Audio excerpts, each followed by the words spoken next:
Sustainability, sustainable development.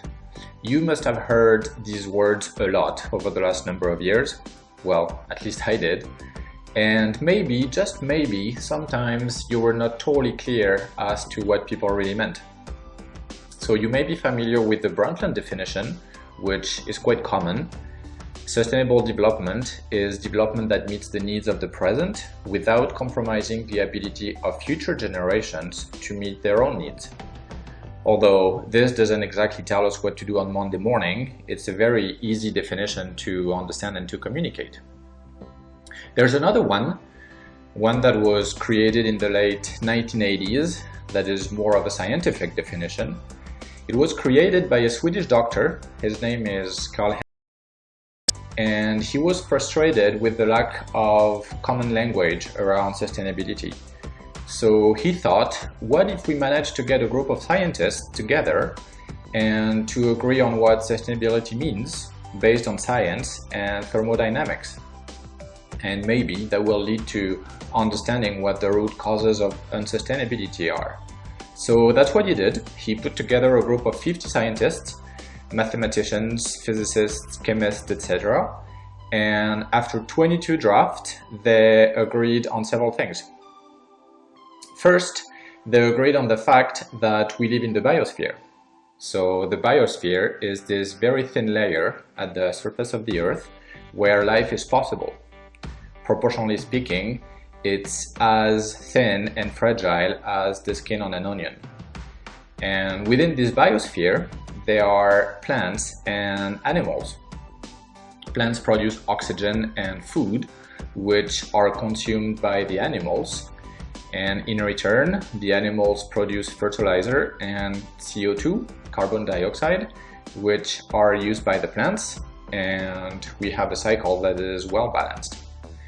So this is a very quick cycle. We eat every day and we breathe every second, but it works really well. Then they agreed on the fact that this system, the biosphere, is open with respect to energy.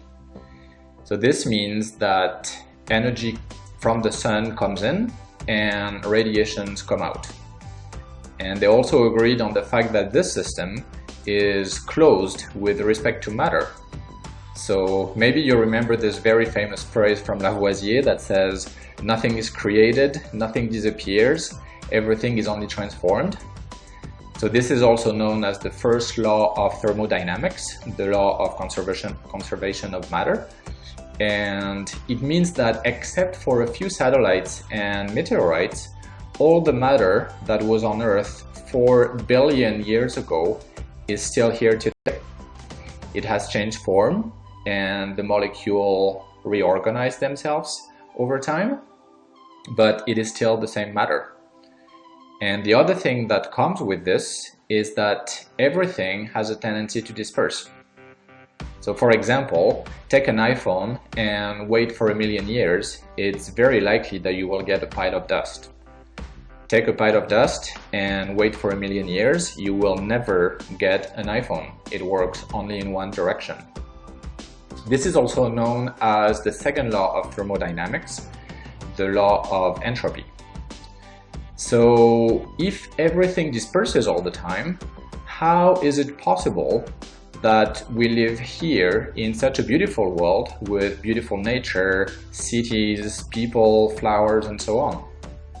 Well, this is what photosynthesis does for us.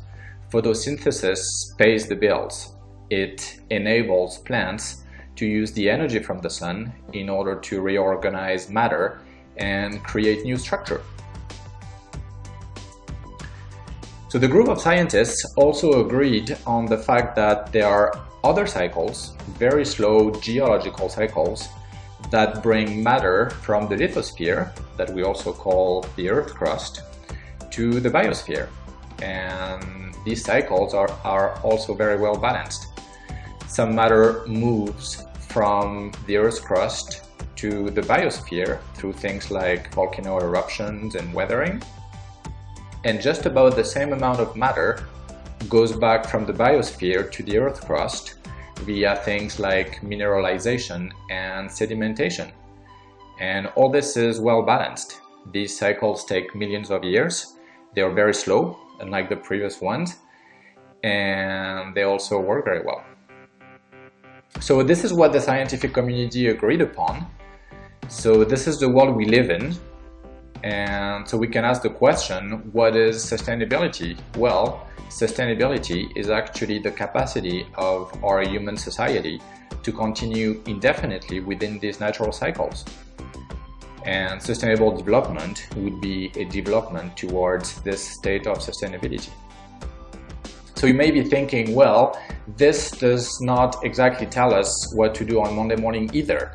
Well, that's right, but it enabled a group of scientists to look at the things that we do to interfere with these natural cycles, and they found 4 root causes of unsustainability, and these are the 4 things that we need to stop doing to be sustainable.